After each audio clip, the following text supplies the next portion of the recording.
What's up YouTube, Saf here on Super Saf TV, and in this video I'm going to be comparing the specs of the iPhone 5S to the Sony Xperia Z1.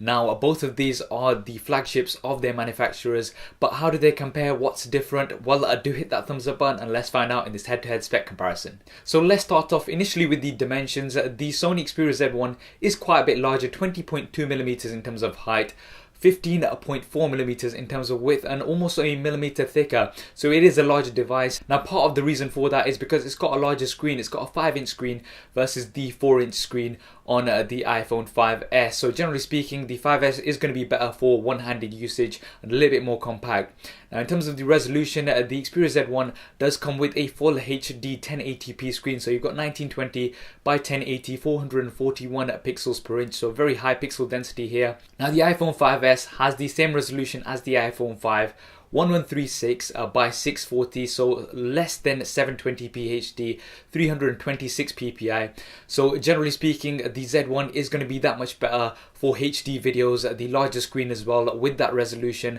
and that ppi. Now with the iPhone, they wanted to keep the apps consistent so developers wouldn't have to update all of the apps, but I don't think that's an excuse. I do think that they could have done with a better ppi and a HD screen, 720p at least, especially seeing how many 1080p screens we've got on the Android side. Now the Xperia Z1 is quite a bit heavier than the iPhone 5S, 58 grams heavier, so quite a bit of weight on there, but that does come down to the build. The iPhone 5S has the aluminium unibody build, which is available now in the black, the silver, as well as the gold versions. Now something unique about the build on the Xperia Z1 is it's an aluminium frame with glass on front and back, shatterproof glass on the front and back, but it is IP58 certified, water and dust resistant. So that's something very, very unique for the Sony line of smartphones here, that you're going to be able to drop it in water, take videos underwater and things like that as well, and you're not going to have to worry about, you know, getting some water on it or something, which will be a problem with all of the other devices out there. And the Z1 is available in the black, the white and the purple versions.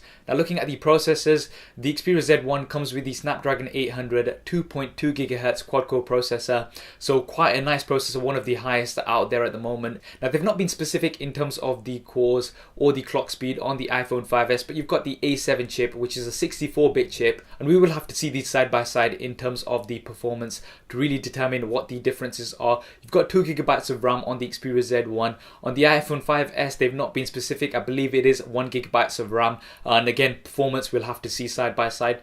Different versions available. You've got the 16, 32 and 64 GB versions on the iPhone 5S. On the Xperia Z1, you've only got the 16 GB version, but it is expandable, micro SD up to 64 GB. So you do have the option of expanding on here. That's quite nice to see, considering that this is a waterproof phone. So the fact that you can expand storage on here is quite nice to see. Now the cameras, this is probably the most interesting aspects of both of these devices here.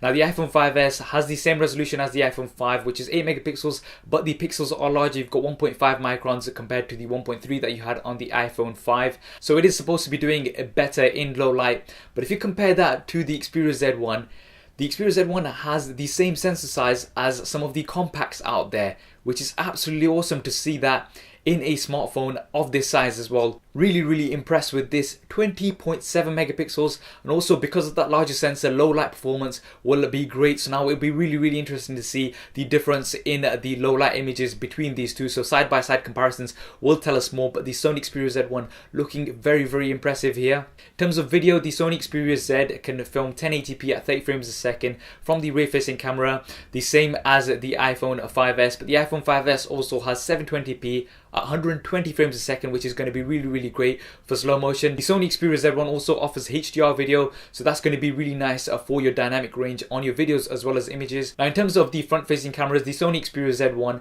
does have a 2 megapixel front facing camera with 1080p HD as well. The iPhone 5S, you've still only got the 1.2 megapixel front facing camera, which is only 720p. This is a disappointment for me. I would have liked to have seen 1080p, which pretty much all the other flagships are offering on the Android side, 1080p from the front facing camera. It's consistent with the rear facing camera if you do want to edit footage together, but that's a disappointment for me on the iPhone 5S. Now in terms of the operating systems, you've got Android Jelly Bean 4.2.2 on the Sony Xperia Z1, you've got iOS 7, out of the box on the iPhone 5S. Now both of these have their advantages and disadvantages, but talking about some of the key features, some of the unique features that these devices offer. The Xperia Z1, you've got InfoEye. Now Sony have partnered with lots of different companies out there, so you can take pictures of things like books or buildings and things, and it's going to pull up information directly on your screen, and you're going to be able to maybe buy a book from there on Amazon and things like that. So that's quite interesting to see. You've also got live social streaming, so you can stream a video live from your smartphone to things like Facebook, and people can